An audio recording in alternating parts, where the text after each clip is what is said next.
Welcome back. So, as working Koreans, you may be familiar with many of the issues you've read about in this article. Back in 2018, South Korea introduced the 52-hour work week, aimed at, limiting the amount of unpaid overtime, perhaps, that people were working, perhaps protecting workers' rights. But this is a new proposal, an update proposed by President Yoon Suk-yeol.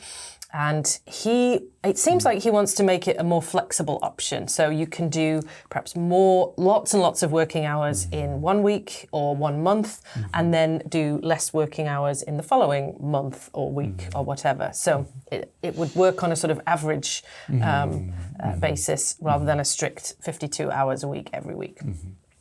So this perhaps could balance out various companies flexing and changing workloads, but still maintain the overall concept of protecting workers' rights and making sure people get paid for their overtime. Do you think you will be affected by this law if it comes into effect? Probably absolutely not. Yes. I'm not affected by any of the working laws currently. Well, any of the hour-based working restrictions currently. And so I don't think it would affect us because we would never be in a situation where we'd have to work that much, I don't think. And so, I have at Pagoda gotten above the 52 hours a couple times, but it's been extremely rare. And it was, I guess, technically by my own volition. We would never get to this point of using this flex time work or the whole 52-hour work week. I don't think and I don't even know if it pertains to us, to be honest, as contract workers.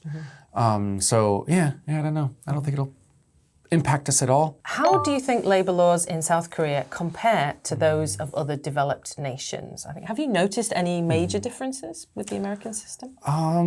There's definitely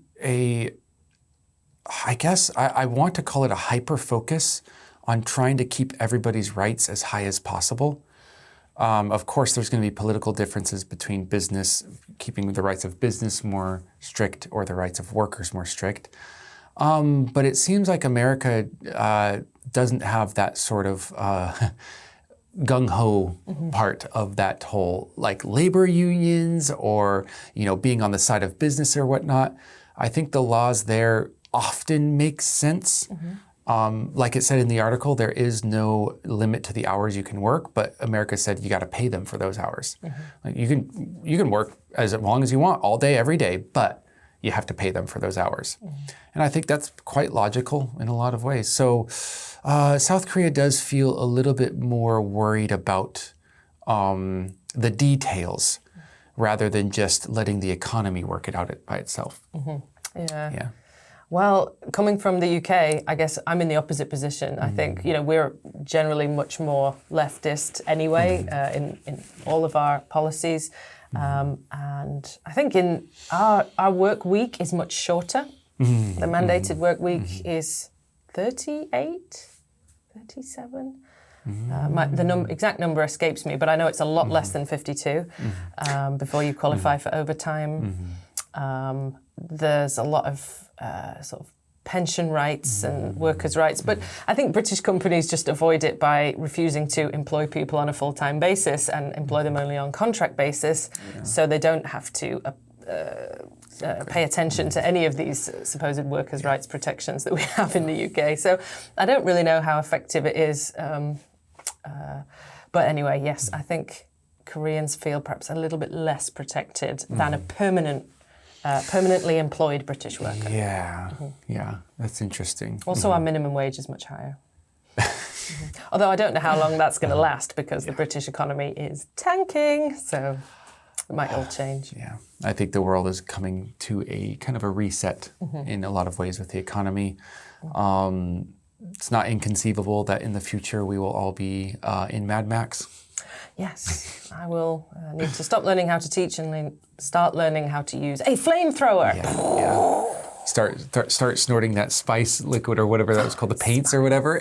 Don't do that, by the way. Anyways. Anyway, you know what's always a godsend? vocabulary. The vocabulary. Oh, I was right. Yes. So let's go down and have our fair share of vocabulary for today. Don't work too hard, and we'll see you in the next one. Bye.